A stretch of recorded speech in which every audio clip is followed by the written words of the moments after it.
여호와께서 모세에게 이르시되 바로에게 들어가서 그에게 이르라. 히브리 사람의 하나님 여호와께서 말씀하시기를 내 백성을 보내라. 그들이 나를 섬길 것이니라.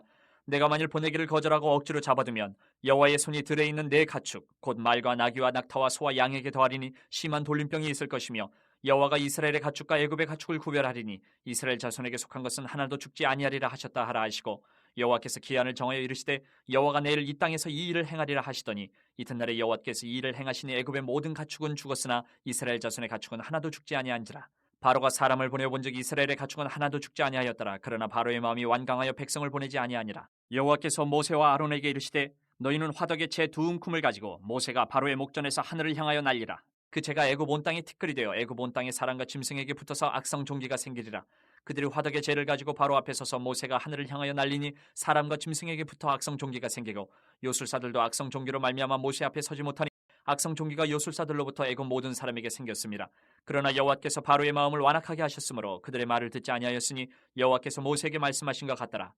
여호와께서 모세에게 이르시되 아침에 여러분, 이 세상의 모든 사람들은 다 복을 받길 원합니다. 복을 받길 원하지 않는 사람은 이 세상에 없겠죠. 그런데 여러분, 이 복 중에 가장 큰 복이 무엇입니까? 우리가 조금 전에 28장 찬양을 했습니다마는 이 복이 근원 되신 분이 우리에게 임하는 것이죠. 우리의 삶 가운데 복의 근원 되신 우리 주님이 오셔서 늘 거하는 겁니다. 그렇게 될 때 우리가 어떤 환경 속에서도 결코 흔들리지 않는 평안함 가운데 살아갈 수 있는 것이죠. 그래서 우리 주님께서 부활하신 다음에 가장 먼저 제자들에게 하신 말씀이 너에게 평강이 있을지어다 라는 거죠. 그 무슨 얘기입니까? 주님을 날마다 영접하고 주님과 함께 거하게 함으로 말미암아 흔들리지 않는 평강 가운데 살아가라. 바로 그런 말씀 아니겠습니까? 자, 오늘 본문에 보면 이 애굽의 10재앙 중에서 5번째 재앙과 6번째 재앙이 연달아 나오고 있습니다. 이 5번째 재앙은 어떤 재앙이었습니까? 가축들이 떼죽음하는 재앙이었죠. 그리고 6번째 재앙은 악성 종기가 나는 재앙이었습니다. 이 가축들뿐만 아니라 모든 사람들에게 이 악성 종기가 뭡니까? 나병 비슷한 거였거든요. 이 악성 종기라고 하는 것은 이 세상에 그 어떤 약도 잘 듣지 않는 피부병을 말합니다. 그 악성 종기가 나니까 얼마나 괴롭겠습니까? 이 두 가지 재앙을 주셨는데 이제 하나하나 살펴보기를 원합니다. 자, 9장 1절 말씀해 보니까 하나님께서 모세에게 다시 말씀하십니다. 바로에게 들어가서 그에게 이르라. 히브리 사람의 하나님 여호와께서 말씀하시기를 내 백성을 보내라. 그들이 나를 섬길 것이니라. 이렇게 말씀을 하라고 했는데 2절 보니까 보내기를 거절하고 억지로 잡아주게 되면 그 다음에 어떻게 한다고 말씀하고 있습니까? 3절 말씀해 보니까 여호와의 손이 들에 있는 내 가축 곧 말과 나귀와 낙타와 소와 양에게 더하리니 심한 돌림병이 있을 것이며 돌림병이 돌게 함으로 말미암아 그 가축들이 대부분 다 죽게 만들겠다라는 겁니다. 여러분, 그 당시에는요, 재산하면은 오늘날처럼 화폐를 이렇게 뭐 저축하거나 그런 게 아니었습니다. 그 당시에는 이 가축들이 바로 재산이었거든요.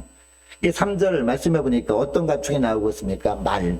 이 말은 교통수단 아니었습니까? 그 당시에. 그리고 전쟁할 때 필요한 군마들이었습니다.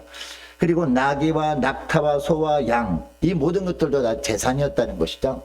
자, 그러니까 이 재산이 많고 적으면 누구한테 달려있다는 걸 보여주는 겁니까? 바로 하나님께 달려있음을 보여주는 거거든요.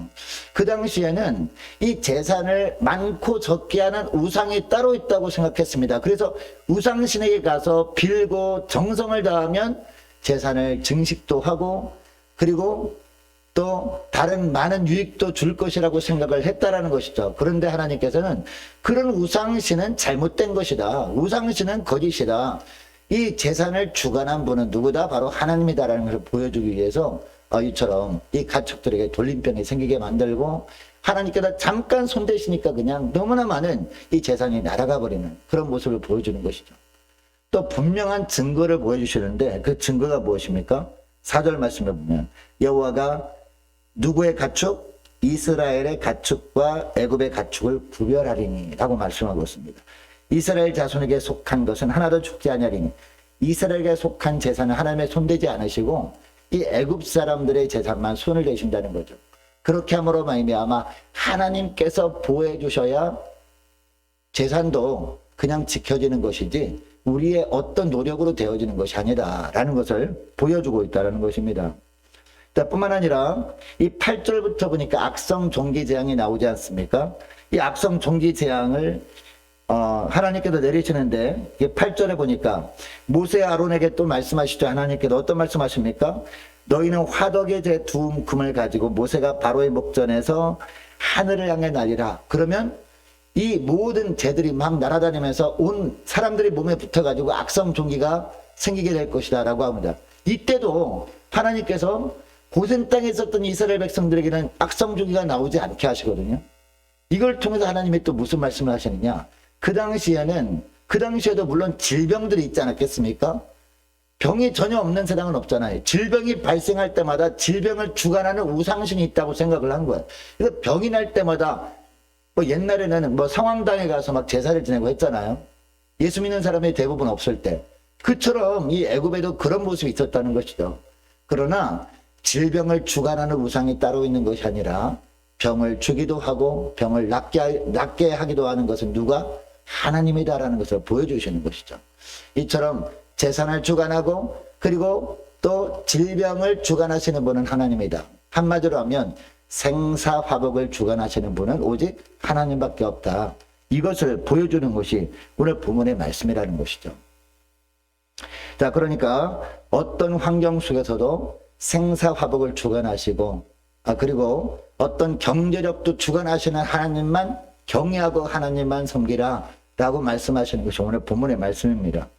그리고 오늘 본문에 특별히 이 가축들이 죽는 재앙, 이 재앙을 통해서 하나님께서 하시는 말씀이 또 있어요.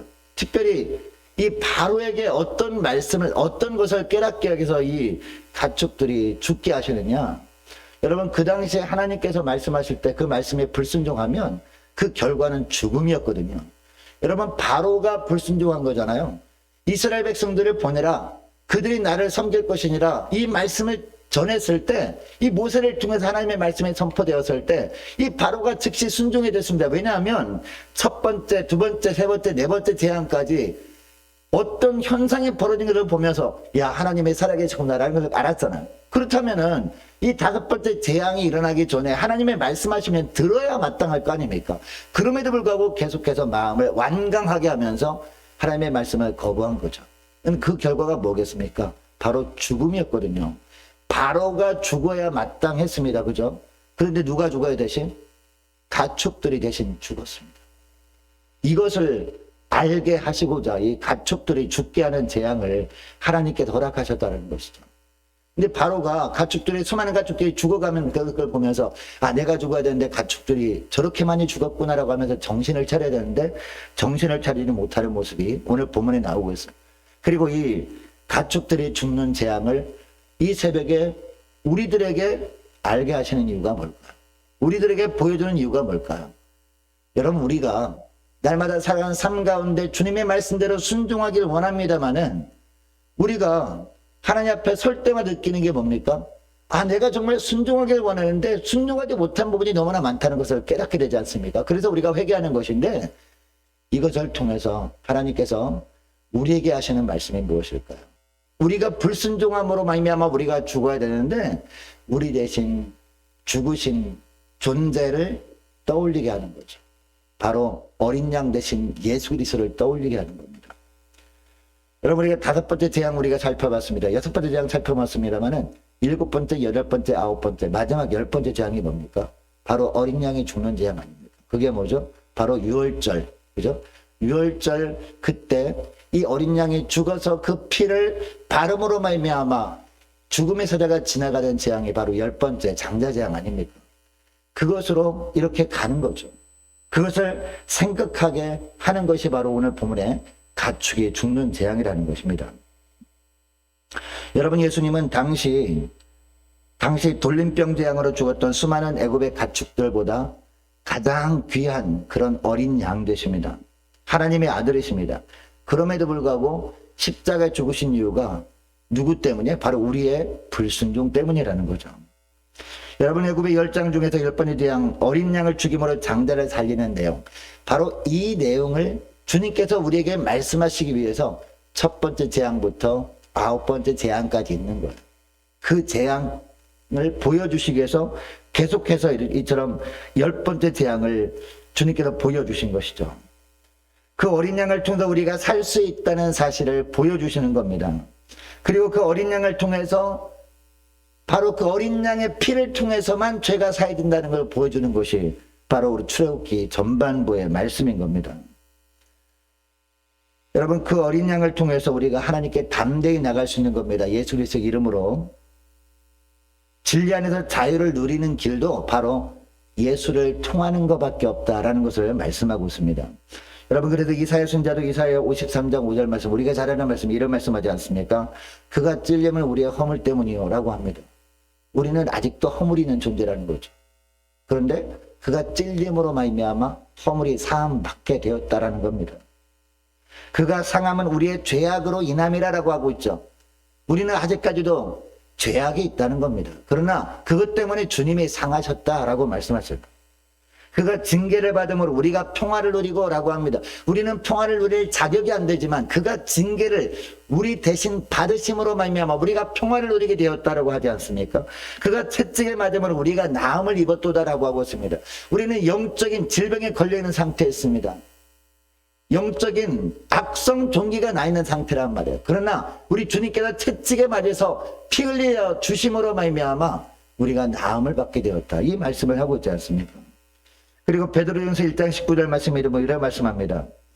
오직 흠없고 점없는 어린 양 같은 그리스도의 보배로운 피로 우리가 구원을 받은 것이다 라고 하고 있고요. 그리고 맨 마지막 요한계시록에 보면 7장 17절 말씀에 보면 보좌 가운데 계신 어린 양이 저희의 목자가 되사 생명수 샘으로 인도하시고 하나님께서 저희 눈에서 모든 눈물을 씻어주실 것입니다. 누구를 통해서? 바로 어린 양 대신 예수 그리스도를 통해서 우리 눈에서 눈물을 씻어주실 것이다 라고 말씀하고 있습니다. 우리는 이 땅에 살아가는 동안에요, 눈물을 흘릴 수밖에 없는 삶을 살아갑니다. 예. 날마다 우리가 눈물 흘리지 아니하고 늘 기쁨의 찬양만 하며 살아갈 수는 없다는 것이죠. 근데 그 눈물을 언제 닦아주신다고요? 언제 씻어주신다고요? 천국에서. 누가요? 바로 하나님께서 무엇을 통해서? 어린 양을 통해서, 예수 그리스도를 통해서 씻어주신다라는 거죠. 그래서 우리는 바로 어린 양 대신 예수 그리스도를 통해서 천국을 소망하며 살게 되는 겁니다. 여러분, 마태복음 5장에 보면 팔복이 나오잖아요. 이 한글 성경으로 보면 심령의 가난한 자는 복이 있나니 저희가 천국이 저희 것이며 라는 말씀을 하잖아요.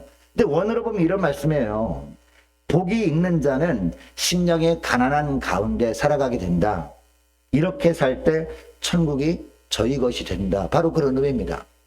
복이 있는 자는 무슨 얘기입니까? 제가 서두에 말씀드렸던 것처럼 복의 근원 대신 주님께서 늘 거하는 자는 날마다 주님을 영접함으로 말미암아 복의 근원 대신 주님과 함께 동행하는 자는 심령이 가난한 가운데 살게 되고 비로소 천국이 그들의 것이 된다라고 말씀하고 있다는 것이죠. 여러분처럼 복이 근원 대신 예수님을 마음에 모셔야 애통하는 자로 살아갈 수 있고요.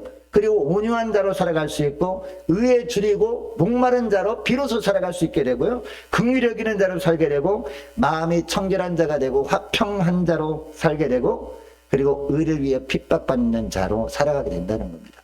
이런 삶을 주님이 원하셔가지고 사람들을 가득 모으셔가지고 산상에서 사람들에게 우리 예수님께서 가장 먼저 이 복에 대한 말씀하는 겁니다. 바로 이 복의 근원 되신 주님께서 말씀하시면서 그들이 말씀만 듣기만 하므로 끝내버리지 말고 복의 근원 되신 예수님을 영접해라. 우리 주님께서 십자가 죽으시고 부활 승천한 다음에 우리 주님께서 성령을 보내주지 않았습니까? 성령께서 우리 심령 가운데 임재해 계시잖아요. 성령과 늘 동행하는 삶을 살고 성령 안에서 날마다 우리의 생각을 내려놓고 우리의 정과 욕심은 다 십자가를 못 박아버리고 내 안에 주님이 사시도록 하라. 그래서 진짜 복 있는 자가 되라 라고 말씀을 하고 있습니다. 여러분, 이 말씀을 기억하고 오늘 기도할 때 이렇게 기도했으면 좋겠습니다. 하나님, 그렇습니다. 우리의 모든 경제권도 쥐고 계신 분은 우리 하나님이신 줄 알았습니다. 생사 여탈권과 뿐만 아니라 모든 생사 화복을 주관하시는 분도 우리 주님이심을 알았사오니 오직 주님만을 더욱더 경외하며 살아갈 수 있도록 은총 누려 주옵소서.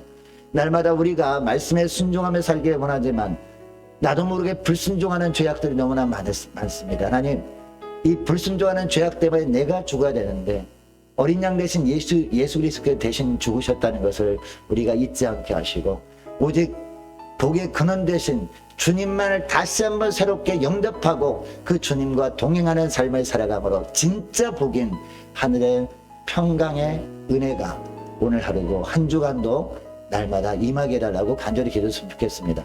오늘 말씀을 기억하면서 함께 기도하기를 원하고요.